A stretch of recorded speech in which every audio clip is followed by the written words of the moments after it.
Salle numéro 205. Les vieux croyants en Lettonie. Vous vous trouvez dans une pièce aménagée comme un salon dans une maison de vieux croyants. Au milieu du XVIIe siècle, des réformes ont eu lieu dans l'Église orthodoxe russe.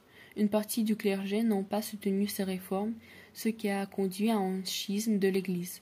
Depuis lors, l'Église orthodoxe russe s'est divisée en deux parties, l'orthodoxe, officielle et dominante, et les vieux croyants qui ont rejeté les innovations. Les partisans de la vieille foi ont été réprimés et ont dû fuir avec leurs familles vers les périphéries de l'État et au-delà, y compris sur le territoire de la Lettonie.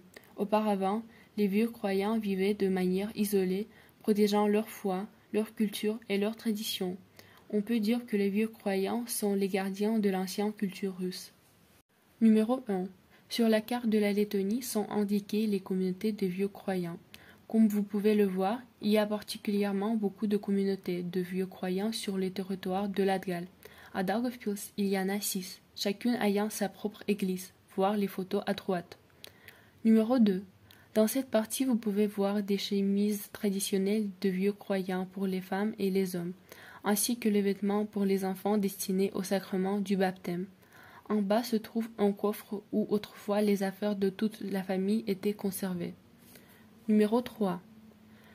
Les deux étagères du haut sont occupées par de vieux samovars, un objet incontournable dans toute famille russe. Sur la troisième étagère se trouve de la vaisselle en céramique. L'un des pichets date en 1900. Sur la quatrième étagère, vous voyez de la vaisselle en bois et un outil en bois pour repasser le linge. Sur l'étagère du bas se trouvent les objets anciens en fonte, en pot, de fer à repasser au charbon et en moulin à café.